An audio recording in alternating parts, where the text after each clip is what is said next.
ये मेरा पति है मिस्टर कमलेश कुमार। इनको ब्रेन स्ट्रोक आया था, जबकि फिजी में इसका इलाज नहीं हो पाया था, तो हम लोग सोचे थे इसके और इंडिया ले जाके। PSR हॉस्पिटल आया, वहाँ पे हम लोगों को डॉक्टर कदम नागपाल से मिला, जहाँ पे इनका अच्छा से सभी तरह के टेस्ट हुआ। तब वो डॉक्टर लोगों ने हम लोगों को बताया कि क्या एग्जैक्ट बीमारी इसका है, तो वहाँ से इसका इलाज शुरू किया गया। फिर वो ऑपरेशन किया। अब मेरा पति बिल्कुल ठीक हो गया। अब मैं दिल से सभी डॉक्टर, सभी स्टाफ, सभी को दिल से धन्यवाद देते हैं। ये पेशेंट हमारे पास फिजी से आए थे।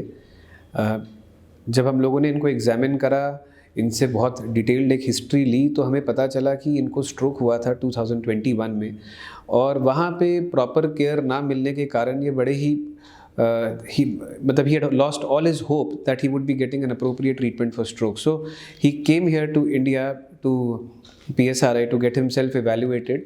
यहाँ पे हमने इनके कुछ टेस्ट करे तो हमारे को ये रियलाइज़ हुआ कि he was having uncontrolled diabetes था, इनको हाइपरटेंशन था, ये टोबैको चूअर थे, कई सारे रिस्क फैक्टर्स थे। तो फिर उसके बाद हम लोगों ने इनके स्कैन्स कराए, MRI कराया, MR एंजियोग्राफी कराया ब्रेन का, और वहाँ पे हमें पता चला कि इनकी एक आर्टरी, जो एक मेन आर्टरी जो लेफ़्ट ब्रेन को सप्लाई कर रही थी, वो आर्टरी बहुत ही ज़्यादा उसमें सिकुड़ी हुई थी।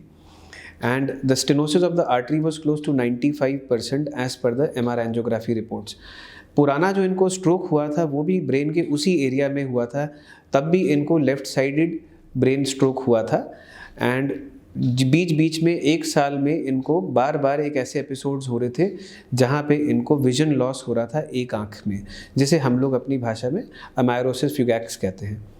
तो ये हमारे लिए एक वार्निंग साइन था कि पेशेंट की जो आर्टरी है उसी की वजह से ही ये एक इम्पेंडिंग स्ट्रोक होने के चांसेस बढ़ जाते हैं, और ये सिम्टम हमारे लिए बहुत इंपॉर्टेंट था कि इसको हमें ट्रीट करना है। पेशेंट की कंसेंट के बाद हम लोगों ने सेरेब्रल DSA करवाया, और सेरेब्रल DSA करने के उपरांत जब हमको कंफर्मेशन हुई कि वो आर्टरी लेफ़्ट साइड की जो मेन इंटरनल कैरोटिड आर्टरी है बहुत ही ज़्यादा सिकुड़ी हुई है और उसमें स्टेंट डालना अनिवार्य था, तो उसमें फिर इंटरवेंशन के द्वारा स्टेंटिंग करी गई। And during the entire course, patient was absolutely fine. And after the procedure was completed, check angiography भी करी गई, and देखा कि पूरा जो फ्लो है ब्रेन की आर्टरी की वो पूरा फ्लो रिस्टोर हो गया। एंड इसके बाद इसके ये जो सिम्टम्स जो थे, इसको जो बार बार एक आँख से जो विजन जा रही थी वो भी अपने आप प्रोसीजर के बाद बिल्कुल रिकवर हो गया।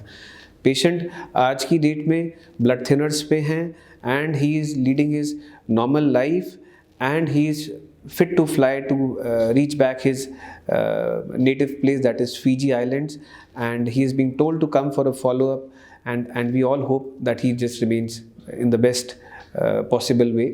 इनको हम लोगों ने लाइफस्टाइल चेंजेस के लिए भी साथ में बोला गया है, जहाँ पे इनको हाइपरटेंशन कंट्रोल, डायबिटीज़ कंट्रोल और टोबैको चूइंग और स्मोकिंग बिल्कुल भी नहीं करने की अनुमति दी गई है।